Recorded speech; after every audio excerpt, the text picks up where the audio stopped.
they're very, very, well, they're acting very cautiously because they know they're under surveillance every day.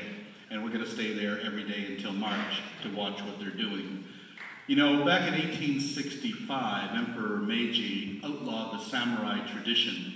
And the reason he did that was so that Japan could move into the 20th century. So they were ready to give up tradition in order to move on. Well, now they should give up the tradition of killing whales in Japan so they can move into the 21st century. Yeah. Yeah!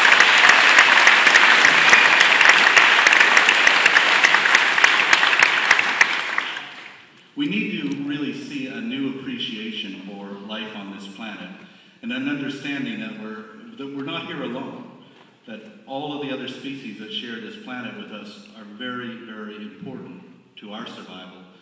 And, you know, because if the fish die and the oceans die, then we die. We cannot live on this planet with a dead ocean. In fact, it is the planet ocean. We just happen to call it the Earth because we're a land-dwelling species. But when you look at it from space, it's the planet ocean. In fact, what it is a big spaceship. We're on a spaceship hurtling through space. And there are two types of species on this spaceship, the crew and the passengers. And the crew make everything run. They provide the air we breathe, clean up our mess, provide the food chain and everything, control the climate, everything. They are the crew, the life support system of this spaceship. And they are the most important species on this planet because without them, we couldn't survive. Because we're the passengers. We're having a great time, partying it up while the crew work endlessly, tirelessly to make everything okay for us to survive. And we don't give them much thought, but more importantly, what we're doing right now is wiping them out. And we can only take so many crew members out before everything begins to fall apart. A couple of years ago, I wrote an essay where I was severely criticized by the Fox network in the United States. You might be aware of it. It's actually not a news agency, more of a propaganda entity. But the Fox network took me to task because I said in my essay that worms were more important than people.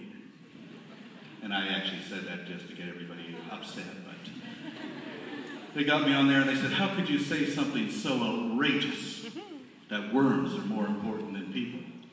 And I said, well, I said it because it's true.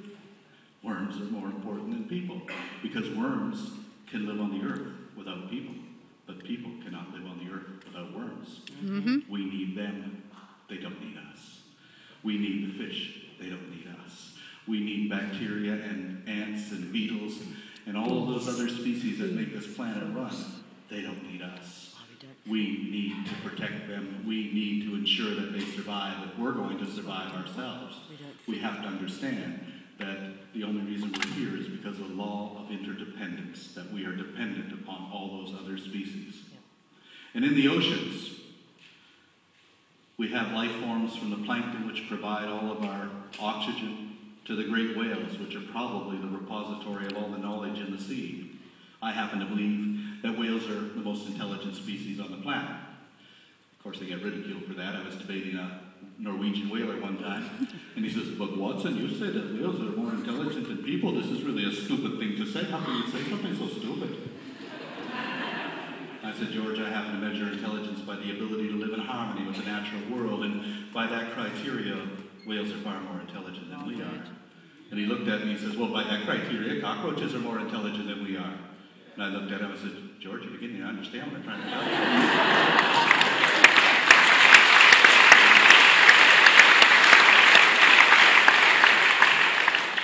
But you know, when you look at the whales, at the great whales, you're looking at the largest mind in the oceans, the largest mind on the planet, the largest mind to have ever evolved. The human brain is 1,300 cubic centimeters. The orca, 6,000 cubic centimeters. The sperm whale brain, the largest brain to have ever evolved on the planet, 9,000 cubic centimeters. This is a smart animal, but it doesn't have hands. And we measure intelligence by the ability to have tools, put on clothes, turn on the television, drive a car. That means you're intelligent. If a blob of protoplasm stepped out of a spaceship with a ray gun, oh, you must be intelligent. Because that's how we measure intelligence. You know, dolphins have learned English words and their meanings. We haven't learned a single word of dolphin. Yeah. Seems to me they're a little ahead of us on that one. If anybody's ever taken Biology 101 and they put a picture of a they put a picture of a rat brain up there, then they put another picture of a chimpanzee brain, and next to that, a human brain. And they'll say you can see by the increasing size of the brain and the more convolutions on the neocortex area as we move up towards a human that we have the larger brain and the more pronounced neoconvolutions on those neocortex area, blah, blah, blah. Therefore, we're the most intelligent species on the planet. They never, ever put a dolphin, orca, or sperm whale brain up there. It makes us really look stupid.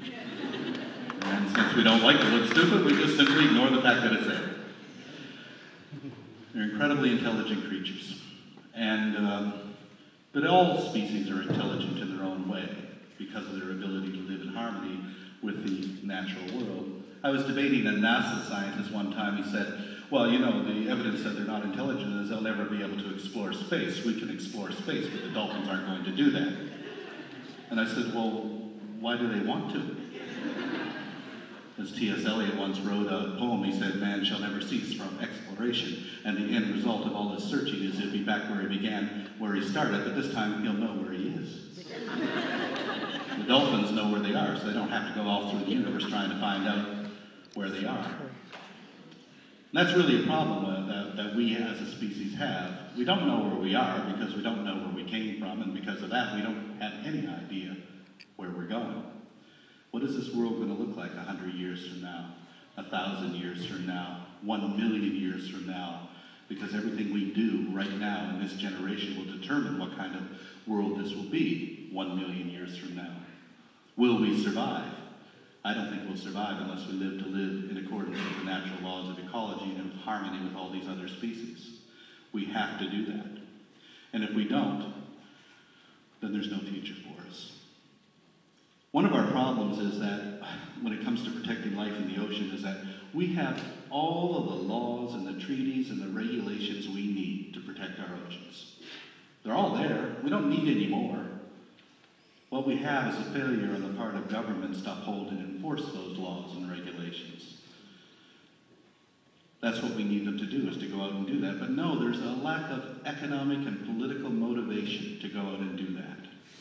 So that's why Sea Shepherd does what it does. We're simply doing the job that the governments of the world should be doing.